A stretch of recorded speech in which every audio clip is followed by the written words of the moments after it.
அடுத்தடுத்து அதிமுக எம்எல்ஏக்கள் தங்களது பதவியை ராஜினாமா செய்துவிட்டு ஆளும் கட்சியான தாவேகாவில் தங்களை இணைத்துக் கொண்டிருப்பது தமிழக அரசியல் வரலாற்றில் மிகப்பெரிய பேசுபொருளாகி இருக்கிறது. தங்களது ஆட்சியில் குதிரை பேரம் நடக்கவில்லை என தாவேகா அமைச்சர்கள் ஆதவ் அர்ஜுனா, செங்கோட்டையன் இவர்கள் குறிப்பிட்டிருந்த சூழ்நிலையில் திமுக கூட்டணியில் வெற்றி பெற்று விசிக, மதிமுக, கம்யூனிஸ்ட், காங்கிரஸ், முஸ்லீம் லீக் போன்ற கட்சிகள் திமுக கூட்டணியில் இருந்து விலகி தாவேகாவில் இணைந்திருந்த சூழ்நிலையில் அதிமுக கூட்டணியில் வெற்றி பெற்ற அமமுக எம்எல்ஏ காமராஜும் தாவேகா கட்சியில் இணைந்திருந்தார். அதிமுக சார்பாக போட்டியிட்டு மக்களால் தேர்வு செய்யப்பட்ட சட்டமன்ற உறுப்பினர்கள் 6 பேர் தங்களது பதவியை ராஜினாமா செய்துவிட்டு அதிமுகவில் இருந்து விலகி தற்போது தாவேகாவில் இணைந்திருக்கிறார்கள். Maragatham Kumaravel, S Jayakumar, P Sathyabama, Ambasamudram Isakki Subbaiah, Viralimalai C Vijayabaskar, Karur M R. Vijayabaskar என எதற்காக இவர்கள் தங்களது எம்எல்ஏ பதவியை ராஜினாமா செய்துவிட்டு தாவேகாவில் இணைய வேண்டும் என்ற குழப்பம் தற்போது தமிழக அரசியலில் நீடித்து வருகிறது.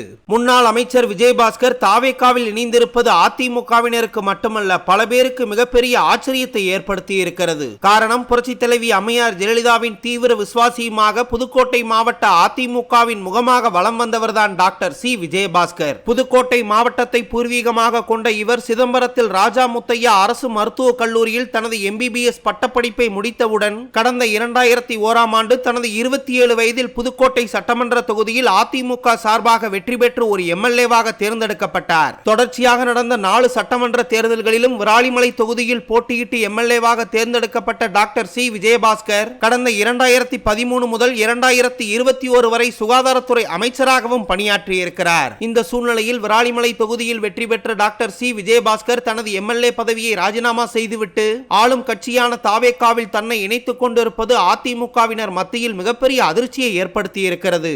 இந்த தேர்தலில் மிகவும் சர்ச்சைக்குரிய தொகுதியாக பார்க்கப்பட்ட கரூர் சட்டமன்ற தொகுதியில் வெற்றி பெற்ற அதிமுக வேட்பாளர் எம்.ஆர். விஜயபாஸ்கர் தனது எம்எல்ஏ பதவியை ராஜினாமா செய்துவிட்டு தாவேகாவில் இணைந்திருப்பது கரூர் தொகுதி மக்களிடையே மிகப்பெரிய அதிர்ச்சியை ஏற்படுத்தி இருக்கிறது. எம்.ஆர். விஜயபாஸ்கர் மீது ஏற்கனவே வேலை வாங்கி தருவதாக நடந்த மோசடி வழக்குகள் நிலுவையில் உள்ள சூழ்நிலையில் திடீரென்று அவர் தாவேகாவில் இணைந்திருப்பது மிகப்பெரிய சர்ச்சையை கிளப்பி இருக்கிறது. எம்.ஆர். விஜயபாஸ்கர் தனது எம்எல்ஏ பதவியை ராஜினாமா செய்திருந்த சூழ்நிலையில் முதலமைச்சர் விஜய் கரூர் பிரச்சாரத்தின் போது உயிரிழந்த 41 பேர் குடும்பத்தினரை நேரில் சந்திக்க உள்ளதாகவும் அவர்களுக்கு அரசு பணி வழங்க உள்ளதாகவும் செய்திகள் வெளியாகி இருக்கிறது. கடந்த 2016ஆம் ஆண்டு முதல் முறையாக கரூர் சட்டமன்ற தொகுதியில் எம்.ஆர். விஜயபாஸ்கருக்கு போட்டியிட வாய்ப்பளித்தார் முதலமைச்சர் ஜெயலலிதா.